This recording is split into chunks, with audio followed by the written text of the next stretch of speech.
We've developed a partial answer to the problem of why good people suffer, because there are bad people who make them suffer, and these bad people have free will. That, as said to you, is the adjustment that I have made for the omnipotence part of the equation. God is omnipotent. He could choose to be totally omnipotent, but he holds his hands back in those areas where human beings are involved. And that helps me in the following case. Man is walking on the street. Another person looks at him, says, "I hate you," picks up a rock and throws it at his head. The person dies. Free will, terrible effect. God looks at it, is angry at the murderer, will in some way punish him, must in some way make it up to the victim, but it happened. It happened because God must allow people to exercise free will. But there's another kind of story. And here I haven't given an answer at all yet. A person is walking under a building. There's a brick that's been on top there for years and years and years. Never bothered anybody. And this person, this poor person, is in the wrong place at the wrong time. And the rock comes down, the brick comes down, and hits him on the head, and he dies. Now, that, one would have to say, is an act of God. That's not conscious human being. With regard to sickness, if a person chooses to disregard basic rules of maintenance of health, if a person smokes 5 packs a day and then gets lung cancer, I don't think we have a right to say God smote him with lung cancer. He was responsible himself. I understand that. But there are areas, such as the one you had raised before, a little child of illness, of sickness, coming seemingly from nowhere, edicts of God. And here we haven't touched that category.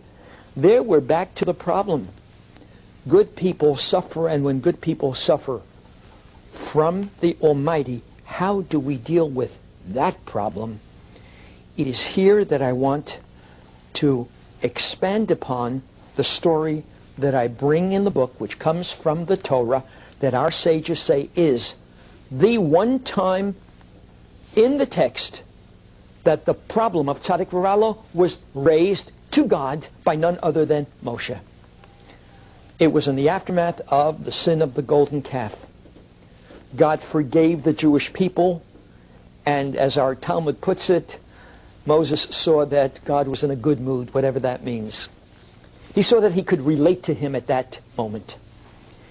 And Moses said to God, Hareini no es kvodecho, which literally means show me your glory, and is interpreted by some to suggest that God was being asked by Moses to make an appearance, that Moses wanted to see him, but that's absurd.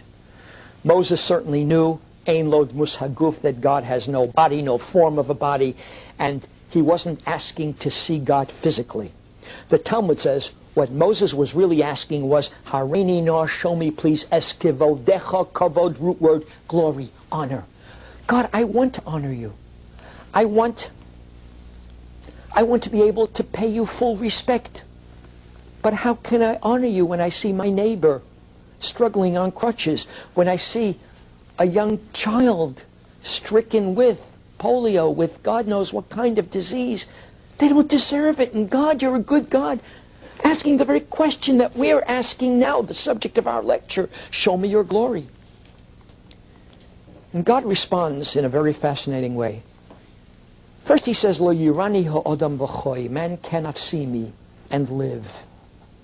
And then he says, I'm going to put you in the cleft of a rock, I'll pass before you.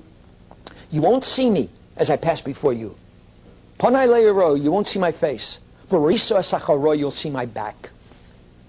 First of all, I don't understand how you can see God's back. God doesn't have a back. God has no physical appearance. That goes against everything we believe in. What's going on in this story? What he really meant was, and you will see me in retrospect. You will review what happened. And while I pass, you won't understand. But in looking backwards at the story, from the wisdom of hindsight, you will understand where I was and why it happened the way it did. God said, first of all, you cannot see me and live. You want to make a judgment? No, they're good people. You want to say, baralo, and it is bad for them? How do you know whether something is bad or not? What do you say? Something is bad because for the moment you got a flat tire and you missed the flight that you had to make because of this tremendously important business appointment, and it's bad, and you curse the car and the tire and your luck? And then 5 hours later you find out that the plane you were supposed to be on went down and everybody on board was killed. You suddenly say, oh my God, I thought it was bad, but it was the best thing that ever happened to me. Well, that's a perfect story. That's too ideal because it's 5 hours later. How about the man in my shul who told me that the best thing that ever happened to him was the day he broke his leg as a child, because then he was rejected for the draft, and then he was around taken into business by somebody and he became this huge success. Well, that's a simpler story. How about this story at Yeshiva University, where a young man wanted to commit suicide, and we, a number of Rabbeim, had to be with him for days on end to talk to him. The reason he wanted to commit suicide was life wasn't worth living because his girlfriend broke up with him and she was everything. Sometimes you get the opportunity to see the end of a story. We convinced him and he went on with his life. 10 years later, he came back. He said, Rabbi, by the way, I want to tell you how stupid I was then and what I now know. I subsequently met this girl. She's the greatest thing that ever happened to me. He's married, happily married, has children. The girl he was crying over was a tramp who was married subsequently 3 times and divorced. He says, my God, why was I so upset then? Well, again, you're telling me these are stories where now you know it's a happy ending. It's not always true. Indeed, God says, Lo yirani ha'odam v'choy. Please bear in mind there are times when the resolution of a difficulty isn't even evident when? In life, in this life. Because there is more to life. Say to someone, 10 years you'll find out, not good enough. 20, 50, 70, even 120 isn't enough to really be able to make a judgment as to whether something was good or bad. You know the Mishnah, Kishem shemevarchim al hatov kach mevarchim al ra. Not just you've got to accept the ra, the bad in life. Just as you make a blessing on the good, you've got to make a blessing on that which happens to you, which at the moment seems to be ra, because you don't know. Perhaps it turns you into a better person. We spoke about Helen Keller. Perhaps in enduring a tragedy, you learn to be a better mother, a better person. You speak about the child who's suffering. Yes, God owes that child and God is utilizing that child. I can't answer the questions. I want to tell you 2 things that summarize this for me. 2 beautiful statements. One is something that was said by the Chafetz Chaim when he met a student of his after many years. Turned to the student and said to him in Yiddish, Was machst du? How are you doing? And the student said, Oi se schlecht, woe, things are bad. And the Chafetz Chaim just jumped and said, God forbid. You're not permitted to say that. Don't say it's bad. Zog se bitter. Say it's bitter. And the student didn't understand. Bad, bitter, it's all the same thing. Still is no good.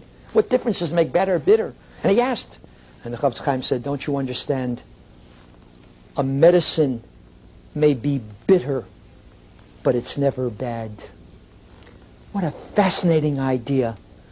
A medicine may be bitter. Take your castor oil. Take the medicine. Bitter refers to a sensation which is immediate. It is a response to the now, but it ignores the long-range effect. God sometimes gives us bitter pills to swallow. On Pesach night at the Seder, we eat maror, bitter herbs, but we make a blessing over the bitter herbs, because there are times when bitterness leads to redemption. And I want to make clear to you that I don't have the answer as to what is in store for us in terms of that which appears to be evil but is really for a higher purpose, other than this last idea which I share with you. The Baal Shem Tov once prayed to God, please God, you don't have to tell me what your reason is. Zog mir nicht farvos. Don't tell me why. Zog mir no asido ach farvos. Reassure me only that there is a why. With belief, we have the certainty that God who is omnipotent and God who is good will never make good people really suffer. Don't tell me they're not good.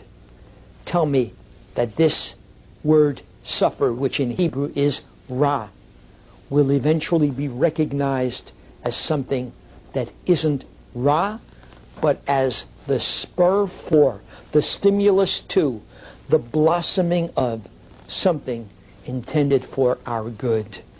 Either there are those who do us harm and they are able to do so with their free will, then God owes us and He will recompense us. Or, if good people seem to suffer, it is our inability to properly see and evaluate situations that make us believe that it is Ra, what God, an omnipotent and good God, sends us. That which comes from Him can only be good.